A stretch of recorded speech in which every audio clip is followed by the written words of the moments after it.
예, 하나님 말씀 보겠습니다. 하나님 말씀은 구약성경 10편 92편 4절에서 15절 말씀입니다. 구약성경 10편 92편 4절에서 15절 말씀을 교독하겠습니다. 여호와여, 주께서 행하신 일로 나를 기쁘게 하셨으니 주의 손이 행하신 일로 말미암아 내가 높이 외치리이다. 여호와여, 주께서 행하신 일이 어찌 그리 크신지요. 주의 생각이 매우 기쁘시니까. 어리석은 자도 알지 못하며 무지한 자도 이를 깨닫지 못하나이다. 악인들은 불같이 살아고 악을 행하는 자들은 다 망하리라. 영원히 멸망하리라. 여호와여, 주는 영원토록 지존하시니이다.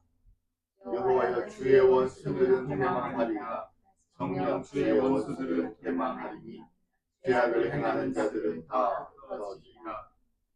그러나 주께서 내 뿔을 들소의 뿔같이 높이셨으며 내게 신선한 기름을 부으셨나이다. 내 원수들이 구원받는 것을 내 눈으로 보며 일어나 나를 치는 행악자들이 구원받는 것을 내 귀로 들었도다. 의인은 종려나무같이 번성하며 레바논의 백향목같이 성장하리로다.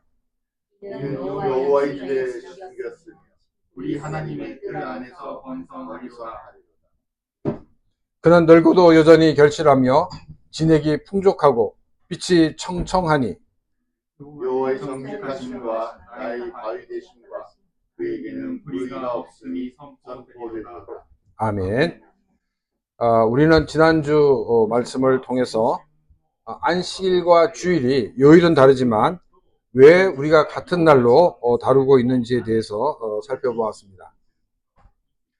성경에 나오는 첫 번째 안식일의 의미는 창조를 기념하는 것이었고, 또 인간이 타락한 이후에 나오는 두 번째 안식일은 바로 구원을 기념하는, 즉 재창조를 기념하는 것으로 이렇게 업그레이드가 되었다라고 말씀을 드렸습니다.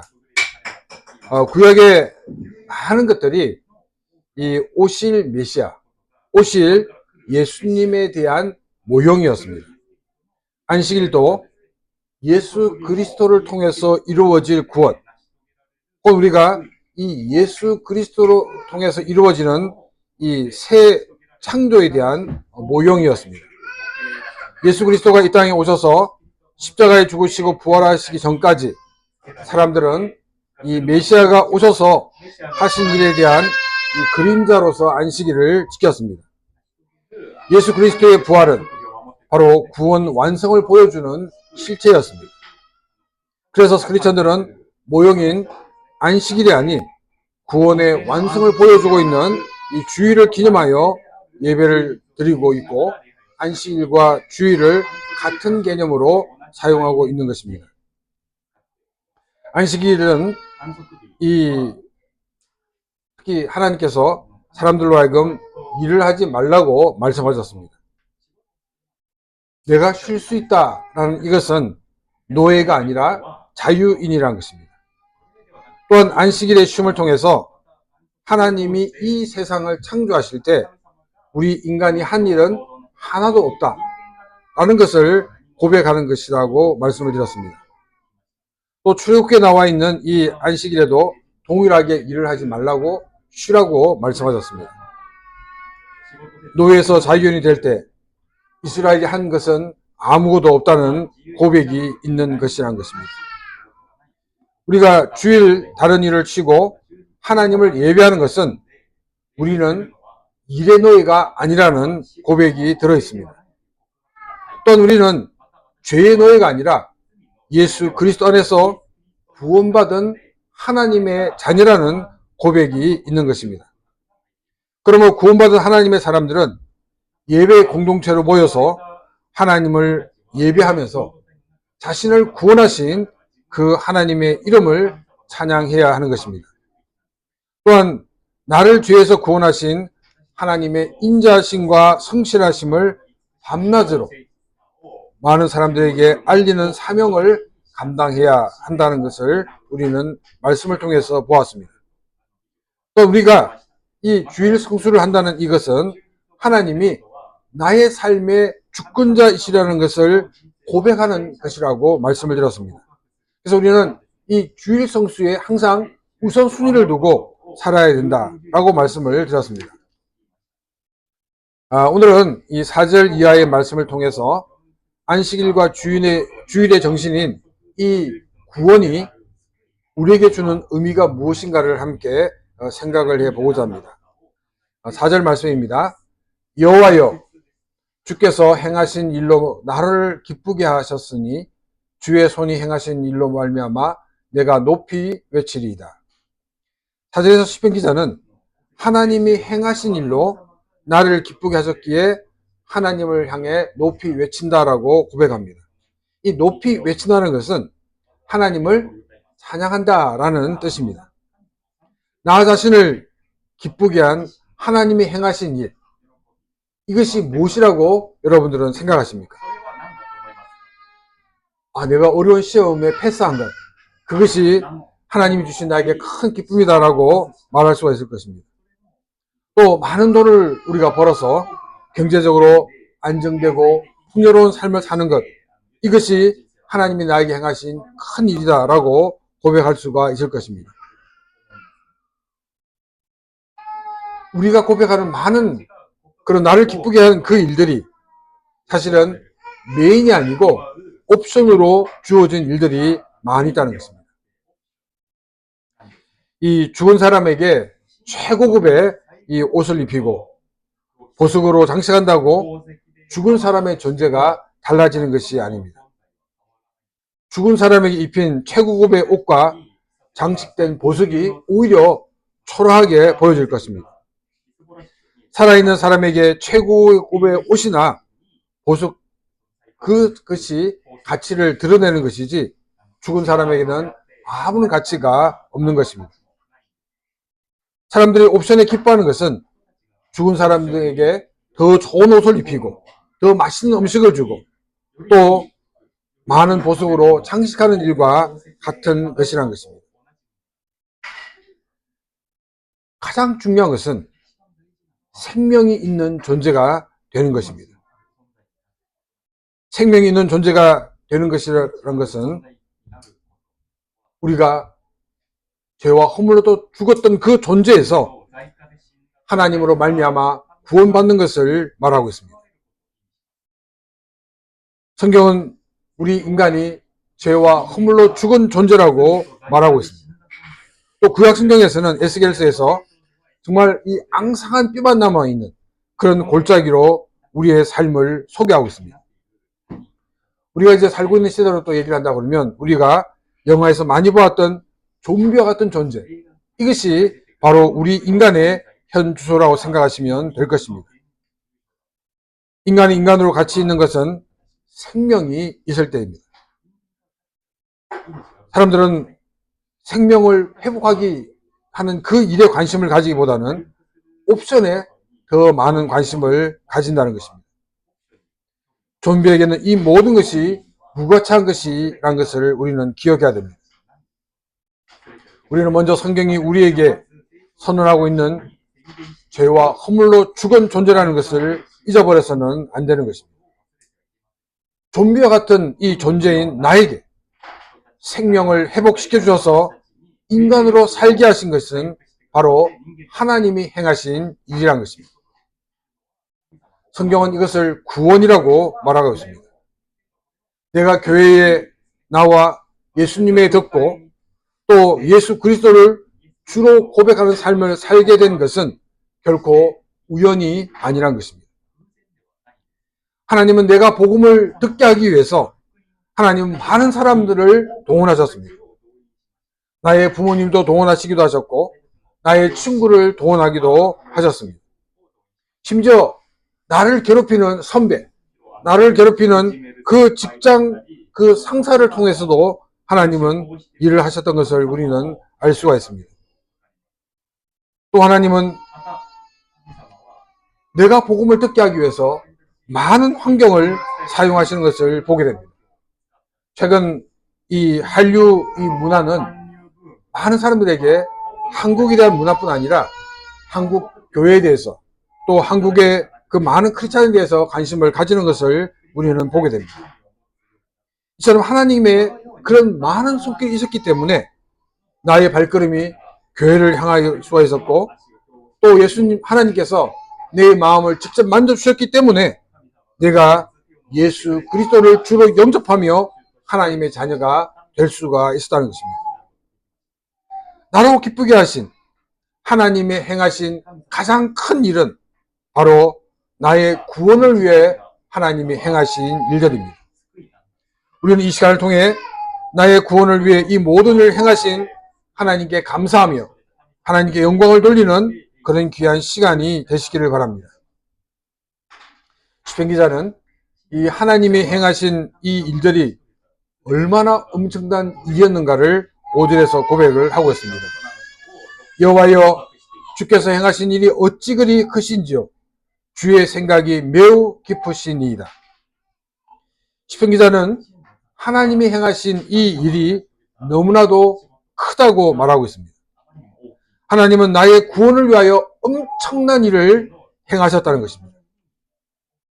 그럼 하나님께서 행하신, 나를 위해서 행하신 그 놀라운 엄청난 일, 이것이 무엇이라고 여러분들은 생각하십니까? 또 우리 인류 역사에서 가장 큰 기적은 무엇이라고 생각을 하십니까?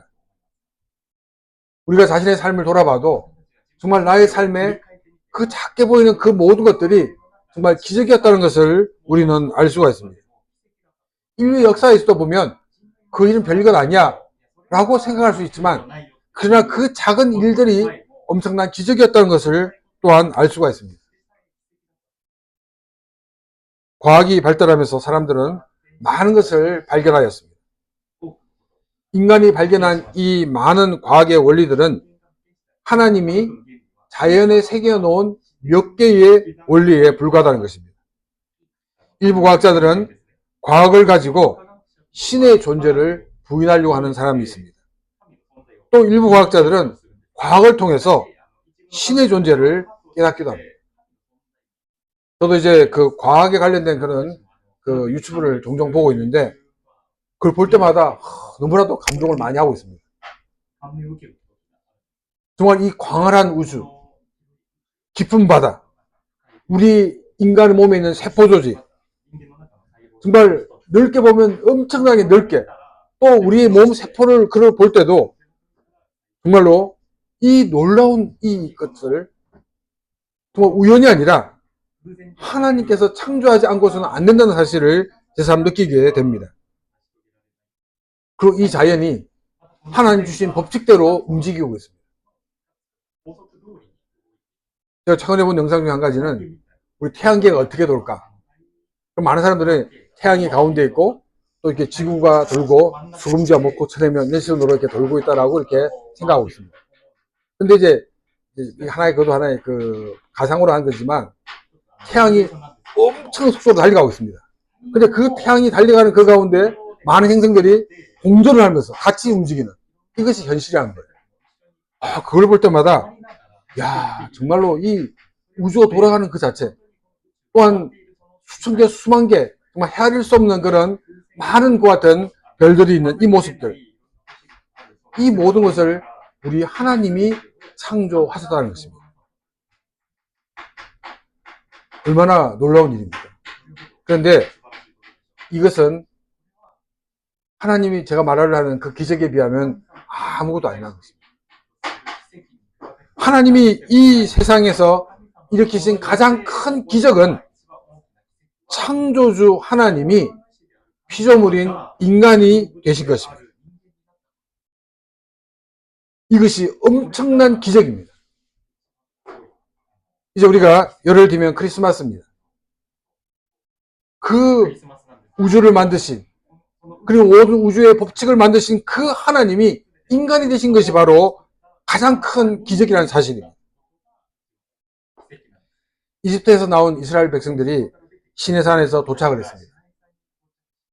그들은 이제 하나님을 만나기를 준비했습니다. 근데 하나님의 임하심을 보니까 그들은 너무나 놀랐습니다. 왜냐하면 이 시내산이 한쪽만 산이 아니라 하나의 큰 산맥이었습니다. 근데 이 산맥이 움직였습니다. 산맥이 움직이는 이 모습을 봤을 때 그들은 엄청난 두려움을 가지게 되었습니다. 아주 오래전에, 지금 2005년인가요? 그때 후쿠오카에 지진이 있었습니다. 그 지진을 처음 경험하고 나니까 얼마나 두려운지 모릅니다. 아마도 이스라엘 백성들도 이 산맥이 움직이는 모습을 봤을 때 엄청난 두려움에 사로잡혔을 것입니다. 그래서 그들은 뭐라고 얘기하냐면, 우리는 하나님을 볼 수 없으니까 모세가 하나님의 말씀을 받고 그 모세가 우리에게 말하면 우리가 그 말씀을 듣겠습니다. 이렇게 제안을 하게 됩니다. 하나님은 이스라엘 백성들에게 성막을 만들라고 하셨습니다. 그리고 성막 가운데 하나님은 그 지성소에 임하여 계셨습니다. 성막은 하나님의 임재의 상징이 아니라 실제적으로 하나님이 임재하셨습니다. 산맥도 감당할 수 없는 그 하나님이 그 작은 성막 안에 거하셨다는 것입니다. 이것은 앞으로 인간으로 오실 예수님에 대한 하나의 상징이었습니다. 신의 산도 감당하지 못하는 그 하나님이 바로 마리아의 태에 오셨다는 것입니다. 온 우주를 만드신 그 하나님이 바로 피조물인 인간이 되시고 인간으로 이 땅에 오셨다는 것입니다.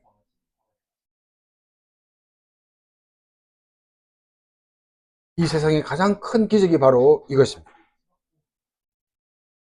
인간이 죄로 타락했을 때 삼위일체 하나님은 회의를 통해서 창조주 되시는 예수 그리스도가 피조물인 인간이 되셔서 우리 인간이 지은 모든 죄를 지시고 죽으시는 것이었습니다. 그래서 시편 기자가 야훼여 주께서 행하신 일이 어찌 그리 큰지요라고 고백을 하고 있습니다. 하나님이 세우신 이 계획은 유한한 인간의 머리로는 이해가 너무나도 하기가 힘든 것이었습니다. 그래서 시편 기자는 주의 생각이 매우 깊으십니다라고 고백을 하면서 6절에서 이렇게 고백을 하고 있습니다. 어리석은 자도 알지 못하며 무지한 자도 이를 깨닫지 못하나이다.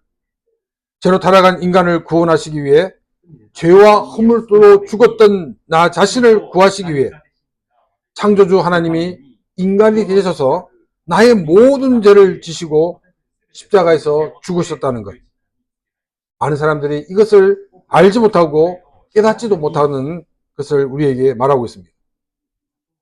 왜 창조주 되신 하나님이 이 피조물인 인간이 되어야 하는가? 인간은 이해할 수가 없습니다.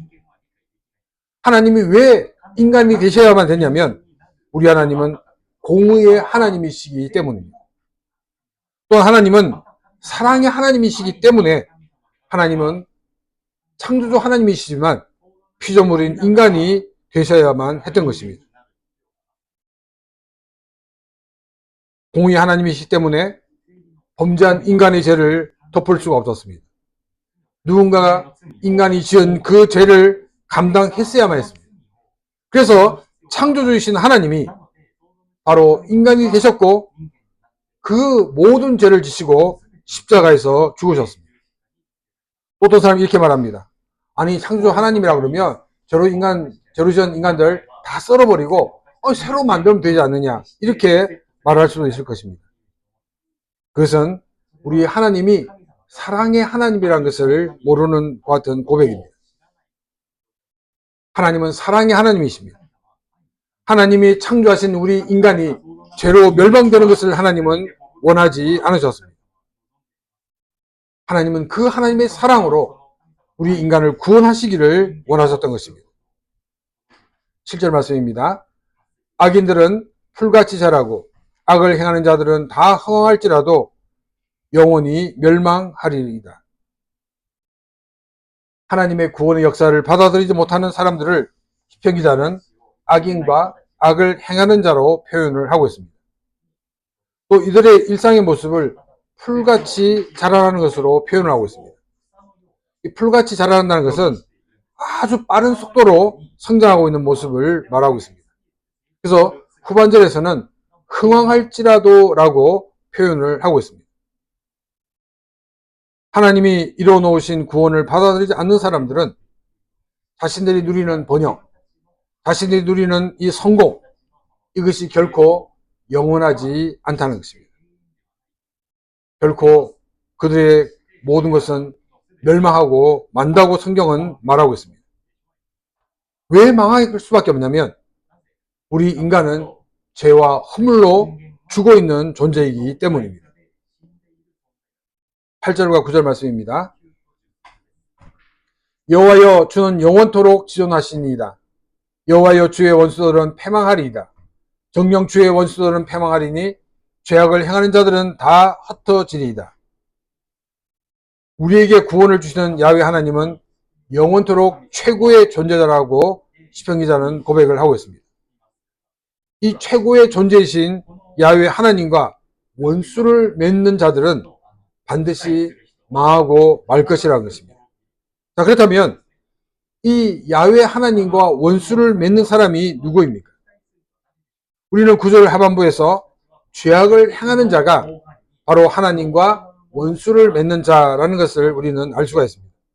그리고 6절에서 9절 말씀의 전체적인 흐름을 보았을 때 하나님이 이뤄놓으신 최고의 기적, 창조주 하나님이 이 피조물인 인간이 되신 이것을 믿지 않는 자들을 말하고 있다는 것을 알 수가 있습니다. 우리 인간은 죄인입니다. 태어나서 지금까지 죄를 한 번도 짓지 않고 산 사람은 아무도 없습니다. 사회의 법정은 우리가 행동으로 잘못을 범한 것만을 죄라고 규정을 하고 있습니다. 하나님 앞에서는 이 세상의 법의 기준으로 자기를 평가하는 것이 아니라는 것입니다. 하나님의 법정에서는 하나님의 법이 적용됩니다. 하나님은 우리의 행동만이 아니라 내가 가지고 있는 그 마음, 그 생각까지 다 보고 계시다는 것입니다. 나는 비록 죄를 지었지만 착한 면이 있어서 그 착한 것으로 나의 죄를 다 덮을 수 있지 않느냐라고 생각할 수 있을 것입니다. 이것은 뭐가 같으냐면 우리가 계란 요리를 할 때 계란 9개 싱싱한 계란을 넣었습니다. 근데 마지막 한 개를 넣었는데 이 계란이 썩은 계란이었습니다. 아니 9개 신선한 계란이 있으니까 뭐 한 개 계란 썩은 계란 괜찮겠지. 그 계란 요리는 먹지를 못하는 요리가 되고 만다는 것입니다. 내가 아무리 착한 일들이 많이 있다 할지라도 심지어 99.99%가 내가 착한 모습이라 할지라도 그 0.001 때문에 우리가 100%가 되지 못하고 그 때문에 우리는 구원받지 못한다는 것입니다. 왜냐하면 우리 하나님은 완전하신 하나님이시기 때문입니다. 완전하다는 것은 바로 100%를 요구하고 계시다는 것입니다. 우리가 하나님을 인정하는 자가 될 때 하나님은 우리의 모든 죄를 다 덮어주십니다. 그리고 100점이라고 말씀을 해주십니다. 우리는 이 땅 살아가는 가운데 나를 구원하시기 위하여 우리 인간이 되신 그 예수님을 나의 주로 나의 고백함으로 말미암아 우리의 모든 죄가 용서함을 받고 주님의 이름으로 승리하는 그런 귀한 삶이 되시기를 바랍니다. 또 우리가 이 땅 살아가는 사람들, 많은 사람들을 볼 때 하나님을 믿지 않는데도 성공하는 사람들을 많이 보게 됩니다. 우리는 그 사람들을 보며 부러워합니다. 그러나 성경은 그들을 부러워하지 말라라고 말하고 있습니다. 왜냐하면 그들은 결국 망하고 말기 때문입니다.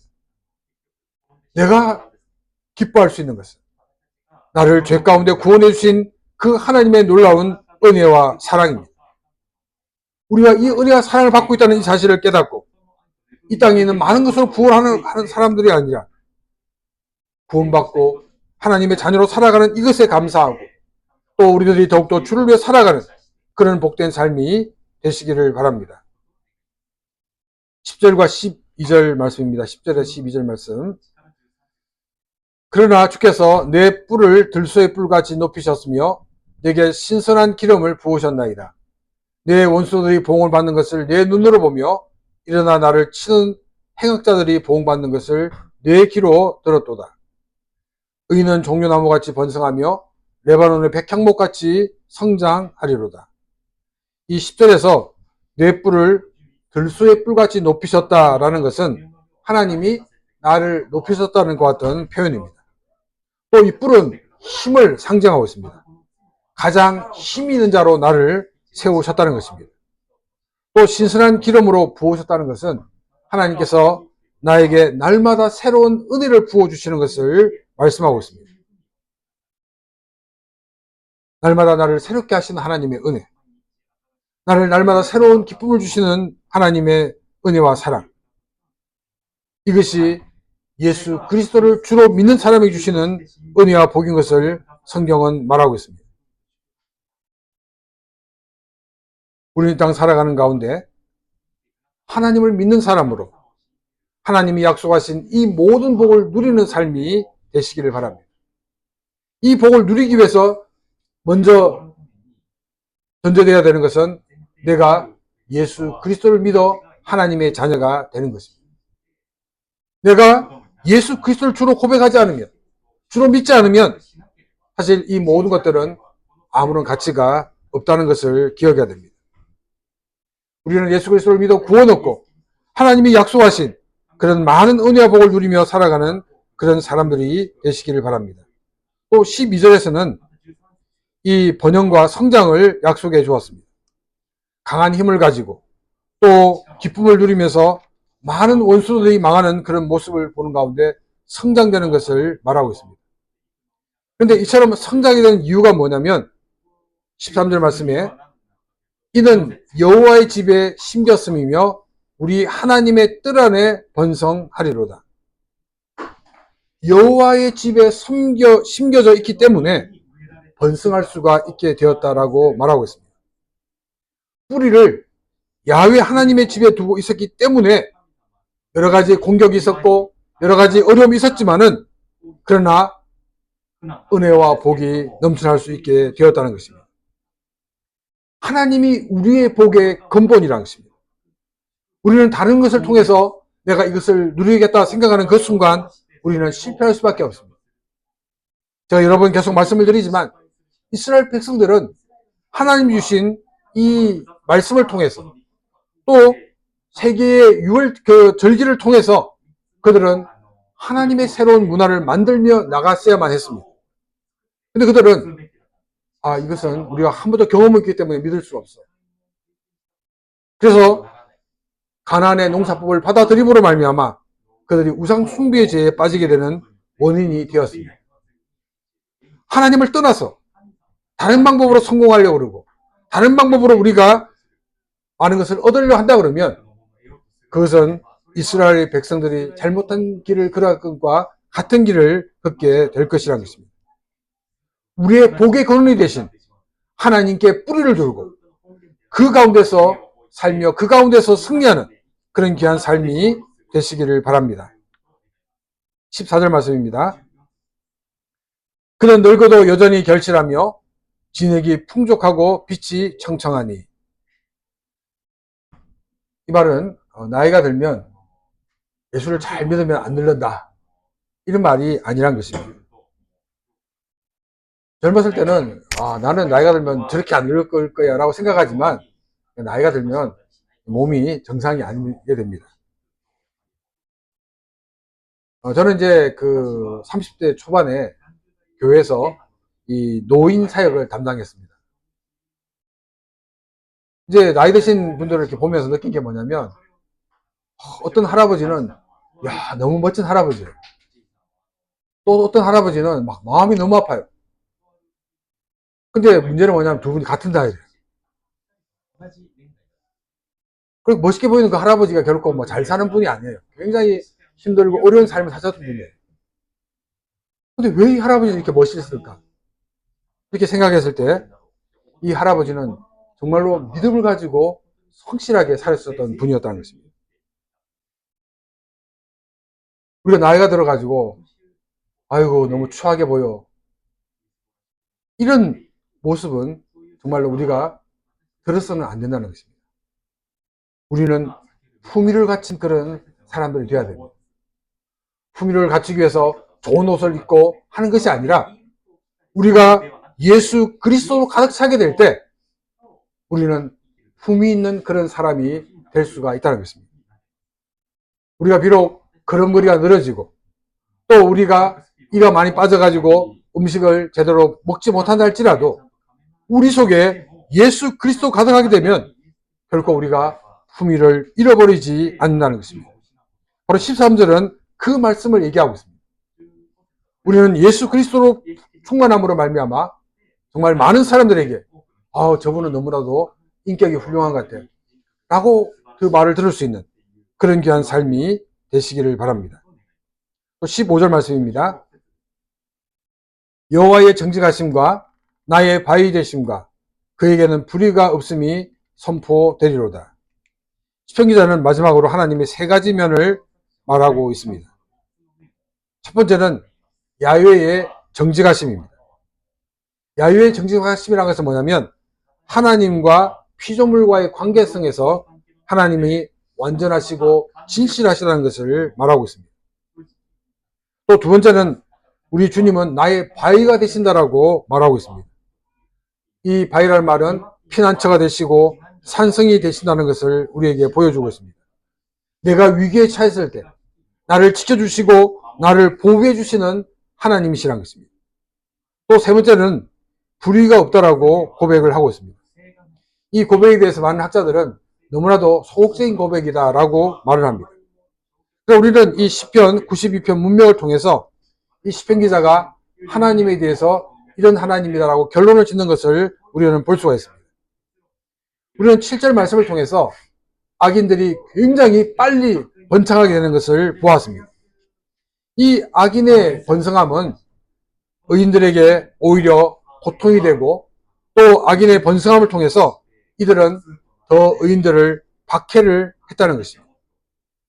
박해를 당하는 의인의 입장에서는 하나님을 향하여 원망할 수밖에 없었을 것입니다. 그러나 시편 기자는 하나님을 원망하지 않았습니다. 그러면서 하나님이 하신 일에는 불의가 없더라고 시편을 마치고 있습니다. 자신은 알지 못하지만, 자신은 깨닫고 있지 못하지만은, 그러나 하나님의 뜻이 있다는 것을 그는 말을 하고 있습니다. 우리가 주일, 또 우리가 하나님을 예배할 때, 하나님을 찬양할 때, 나를 위해 행하신 하나님의 놀라운 기적을 우리가 깊이 묵상하고 감사하는 그런 시간이 되시기를 바랍니다. 하나님이 행하신 많은 일들이 우리의 머리로는 이해가 되지 않을 때가 많이 있습니다. 그렇지만 우리는 하나님을 신뢰하는 삶이 되시기를 바랍니다. 우리 하나님은 정직하시고 나의 바위가 되시고 나에게 불의가 없으신 분이라고 고백하는 그런 귀한 삶이 되시기를 바랍니다. 또 우리는 나에게 행하신 이 하나님의 놀라운 일들을 많은 사람들에게 전하는 삶이 되시기를 바랍니다. 또 그리고 항상 우리가 주일 성수를 위해 우리가 삶의 계획을 세우고 살아감으로 말미암아 우리의 삶에서 하나님이 나의 인생의 주권자이심을 우리의 삶을 통해서 더욱더 보여주는 그런 귀한 삶이 되시기를 바랍니다. 그래서 하나님 주신 많은 그런 복들을 누리고 사는 복된 삶이 되시기를 주님의 이름으로 축원합니다. 이 시간 오늘 주신 말씀을 생각하며 같이 기도드리겠습니다.